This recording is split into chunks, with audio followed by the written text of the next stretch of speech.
आपको नहीं लगता कि इंडियंस कुछ ज्यादा ही एग्रेसिव हैं? लोगों पे थार चढ़ा देना, पार्किंग के लिए एक साइंटिस्ट का मर्डर कर देना, ट्रेन में सीट के लिए लड़ना, कोई आपके कार के पीछे से हॉर्न बजा दे, ओवरटेक कर ले, इसके लिए मारपीट कर लेना, लाइन को तोड़ के आगे जाना और कोई ऑब्जेक्ट करे तो उससे लड़ाई कर लेना, ट्रैफिक में हमेशा ओवरटेक करके हमेशा सबसे आगे जाने का कोशिश करना, हमेशा पीछे से हॉर्न बजाते रहना, कास्ट रिलेटेड इशू को लेके मारपीट कर लेना, यहाँ तक कि मर्डर कर देना। ये ऑटो या बस ड्राइवर का अननेसेसरी का एग्रेसिव होना, डिलीवरी बॉय से मिसबिहेव करना, किसी लड़की द्वारा रिजेक्ट कर देने पे खुद को या फिर उस लड़की को हार्म कर देना, ऐसे बहुत सारे अननेसेसरी एग्रेसिव और एंग्री ट्रेट्स इंडियन द्वारा दिखाए जाते हैं जो कि आपको किसी दूसरे वेल फंक्शनिंग सोसाइटी में कम देखने को मिले। आज इस वीडियो में मैं आपको यही बताऊंगा कि ये लोग ऐसा क्यों बिहेव करते हैं और हम खुद को कैसे इन अनसिविलाइज्ड लोगों से बचा सकते हैं। ये एंगर और एग्रेशन इवोल्यूशन ने हमारे अंदर डाला है ताकि हम एग्रेसिव होकर फाइट करके उस रिसोर्स को अपने लिए और अपने परिवार के लिए लेके आए। बट अभी लोग बिना मतलब के एग्रेसिव होते हैं जिसका कोई नेसेसिटी है नहीं, और इसके बहुत सारे कारण है। सबसे पहला और मेन कारण है ओवर पॉपुलेशन, रिसोर्स स्कैरसिटी, जिसके कारण लोग बहुत ज्यादा एग्रेसिव हो जाते हैं उस लिमिटेड रिसोर्स को पाने के लिए। आपने एनिमल डॉक्यूमेंट्रीज में देखा होगा जहाँ पे शिकारी कम और शिकार ज्यादा है, वहाँ पे ये एनिमल्स पीसफुली रहते हैं। लेकिन कहीं ऐसे जगह जहाँ पे रिसोर्सेज कम है, हिरन कम है और वहाँ पे शिकारी बहुत ज्यादा है, तो वहाँ पे लायन, लेपर्ड, हाइनास और दूसरे एनिमल एक दूसरे से फाइट करते हैं कॉन्स्टेंटली। और इनमें जीतता कौन है? जो सबसे एग्रेसिव और सबसे पावरफुल हो। इसलिए इंडिया जैसे कंट्री जहाँ पे पॉपुलेशन बहुत ज्यादा है, रिसोर्स बहुत कम है, यहाँ पे लोग हमेशा एग्रेसिव रहते हैं। हर कोई एक दूसरे को ओवरटेक कर लेना चाहता है, वो सीट ग्रैब कर लेना चाहता है। कोई बैंक का एम्प्लॉई पैसे लेके जा रहा है तो 25,000 के लिए उसका मर्डर कर दिया। तो ये स्केर्स रिसोर्स में ये सारी चीजें ज्यादा होती हैं जहाँ पे पुअर्टी हो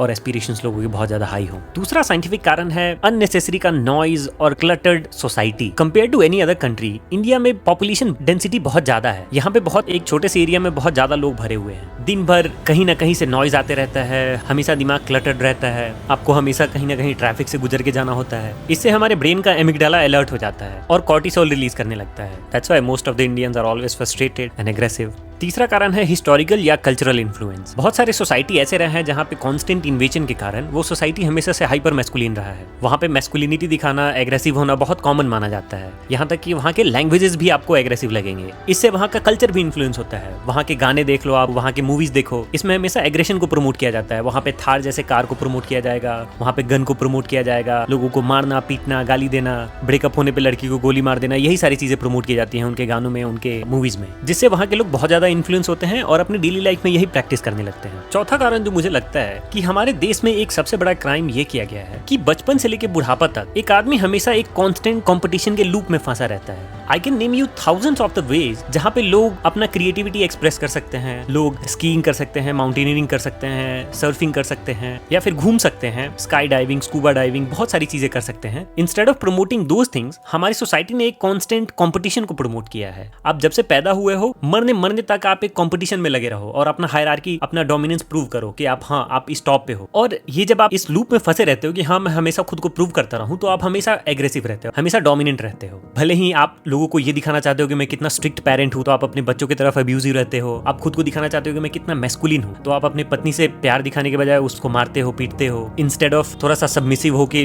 किसी लोगों को रास्ता देने के बजाय आप हमेशा कोशिश करते हो कि मैं सबसे आगे चला जाऊं, मैं लोगों को दिखा दूं कि मैं कितना फास्ट चलाता हूं बाइक या कार, कोई मेरे को ओवरटेक कैसे कर सकता है, मेरा कास्ट, मेरा कम्युनिटी तो सबसे ऊपर होता है, इसने कैसे मेरे सामने बोल दिया। अगर मैं एक पुलिस ऑफिसर हूँ और ये आम आदमी, ये कैसे मेरे सामने आवाज उठाने का बात कर दिया, मैं तो इसको जेल में डाल दूंगा, मैं तो मार पीट दूंगा, कौन ही मेरे को रोकने वाला है। सामने वाला कैसे बोल सकता है, मैं तो जज का बेटा हूँ, मैं पॉलिटिशियन हूँ, इसका औकात कैसे हो गया मेरे सामने बोलने का। तो ये एक कांस्टेंट लूप है जिसमें हमारा समाज बहुत गंदे तरीके से फंसा हुआ है, क्योंकि आप अपना क्रिएटिविटी कहीं और निकाल नहीं सकते और आपको हमेशा एक कॉम्पिटिटिव होकर अपने आप को प्रूव करना है। तो आप इस लूप में फंसे रहते हो, हमेशा एग्रेसिव रहते हो instead of being creative and polite. पांचवा कारण मुझे लगता है कि ऐसे सोसाइटी जहाँ पे माइंड बहुत ज्यादा इवॉल्व नहीं हुआ होता है, वो अभी भी वैसे ही रूडिमेंटरी स्टोन एज में जी रहा है, और वहाँ पे पोएट्री, वहाँ पे लिटरेचर, वहाँ का सोसाइटी इतना इवॉल्व नहीं हुआ है कि वो लोगों के एग्रेशन को काम डाउन कर सके। वहाँ पे लोग अक्सर ज्यादा एग्रेसिव होते हैं। जैसे अगर हम लोग जापानीज कल्चर का बात करें तो वहाँ का लिटरेचर बहुत रिफाइंड है, वहाँ के लोग बहुत पोलाइट हैं, वहाँ पे अच्छा पोएट्री है। और इसका सबसे लास्ट कारण मुझे लगता है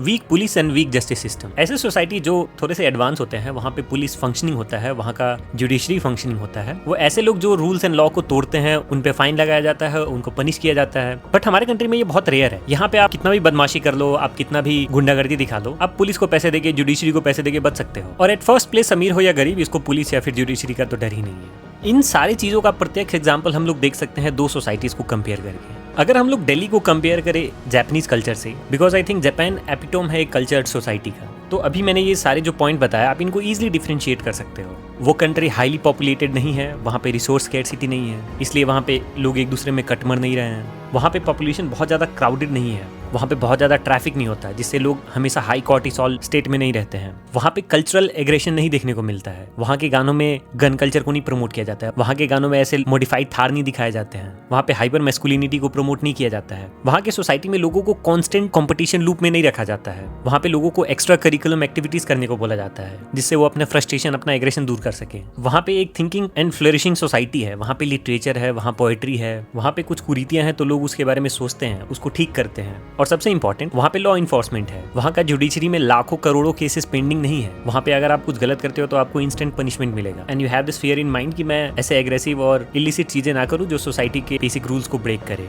बट यही अगर एग्जाम्पल हम लोग हरियाणा और दिल्ली साइड का लें तो हमको एकदम कॉन्ट्रास्ट दिखता है। दिल्ली दुनिया के one of the most densely populated areas में से आता है, यहाँ पे रिसोर्स बहुत ही ज्यादा स्केर्स है, तो लोग क्या करते हैं, आप दिल्ली स्टेशन पे चले जाओ तो ब्लेड मार के पॉकेट फाड़ के उसमें से पैसे चुरा लेंगे, फोन चुरा लेंगे, आप उनसे लड़ने जाओ तो आप पे अटैक कर देंगे, वहाँ पे पुलिस इन सबसे इन्वॉल्व है। बहुत ही ज्यादा ट्रैफिक और क्राउडेड एरिया होने के कारण लोग हमेशा हाई कॉर्टिसोल स्टेट में रहते हैं, लोग हमेशा फ्रस्ट्रेटेड हैं, हमेशा एंजाइटी में हैं। हरियाणा, पंजाब, दिल्ली का कल्चर देखो आप तो वहाँ पे कॉन्स्टेंटली एग्रेशन को प्रमोट किया जाता है, वहाँ के गाने देख लो आप, वहाँ के मूवीज देख लो, हाइपर मैस्कुलिनिटी को बहुत ज्यादा प्रमोट किया जाता है, वहाँ पे कंपटीशन बहुत ही ज्यादा है। वहाँ की सोसाइटी में हमेशा लोगों को ये सिखाया जाता है कि आप स्ट्रिक्ट पेरेंट बनना है, आपको एक मैस्कुलिन मैन बनना है, आपको एक स्ट्रिक्ट हस्बैंड बनना है, ये सारी चीजें सिखाई जाती हैं इंस्टेड ऑफ लोगों को पोलाइट बनाने के बजाय। और लॉ एनफोर्समेंट का क्या ही बोले, ऐसा लगता है कि दिल्ली, हरियाणा, पंजाब में तो लॉ ही नहीं है। क्राइम करके भी आराम से उसको पता है कि मैं पैसे देके घूस देके बच सकता हूँ। अगर आपने बहुत ट्रैवल किया हो तो आप इमेजिन करो कि आप हरियाणा पंजाब होते हुए जा रहे हो मनाली साइड और फिर आप हिमाचल के लोगों से इंटरेक्ट करते हो। You can easily differentiate between these people जो दिल्ली, हरियाणा, पंजाब में है और हिमाचल के लोग।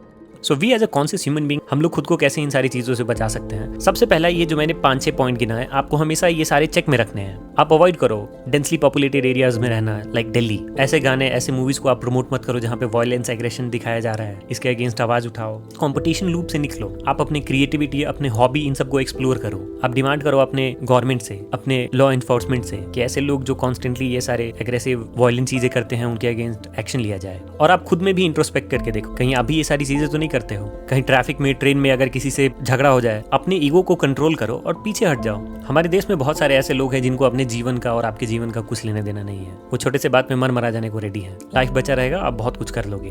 Thanks for watching. If you like the content, like, subscribe and comment section में ये भी बताओ कि क्या आपने ऐसे किसी एग्रेसिव पर्सन को फेस किया है और उसको आपने कैसे डील करा है।